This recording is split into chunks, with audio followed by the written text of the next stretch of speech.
I am Jean-Pierre Isbouts, managing editor of Fielding University Press, and I wanted to let you know of a very exciting new publication this month, the Handbook of Online Learning in Higher Education. Now, the development of this book was prompted by the initial COVID pandemic in the spring of 2020 that, as we know, compelled almost all colleges and universities to move their classroom courses to the virtual space, often with very little preparation. And yet, some 2 years later, some major questions about online learning remain unanswered. For example, can an online course deliver the same quality as a live classroom experience? Can an institution retain its unique cultural values in the process? And how does the shift to digital learning affect instructional methods, the engagement between student and faculty, and even accreditation? That is why this is arguably the first handbook of online learning to emerge from the COVID pandemic, and why we think it's such an invaluable resource for educators and administrators. The book captures the practical experience of over 40 leading educators and professionals at both traditional campus-based institutions as well as virtual online universities. Now, I was also invited to contribute a chapter based on my 17 years of teaching at Fielding Graduate University, and my chapter focuses on student satisfaction. The question is simple: can online classes produce the same level of student satisfaction as the traditional classroom experience?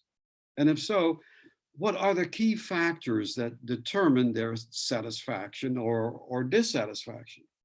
And since many campus-based institutions now provide online classes as well, are student satisfaction rates on campus similar to those students who enrolled in an online university to begin with? To answer those questions, I first provide a brief overview of the growth of online learning, particularly using both asynchronous and synchronous learning platforms. And then I cite a number of studies that were done in the early days of this format. Now, the reason I do that is because the modalities of online learning may have changed, but the key factors that determine student satisfaction have not. Let me give you one example.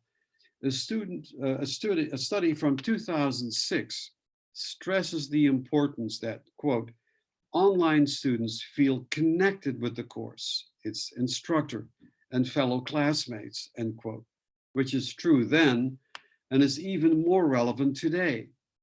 My chapter then cites a number of studies that were done both before and after the initial pandemic wave. And one major takeaway, as cited by Gilpin in 2020, is that there is no one size fits all approach, and that, quote, course designers need to retain the authentic social interactions and collaborative learning that students receive elsewhere on campus, end quote. One thing I found, though, is that most studies overlook the essential difference between undergraduate and graduate students when gauging student satisfaction.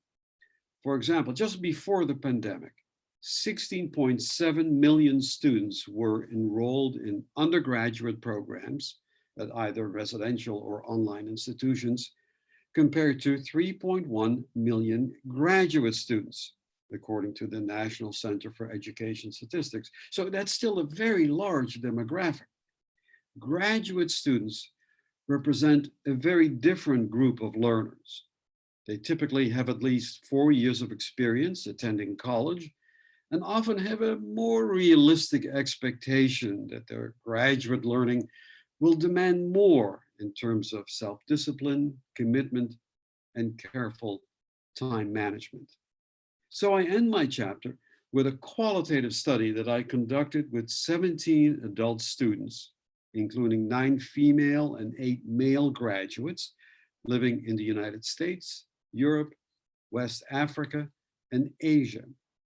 The results of that study were quite interesting because the qualitative format allowed these students to express in their own words what they believed were the key factors that influenced their satisfaction.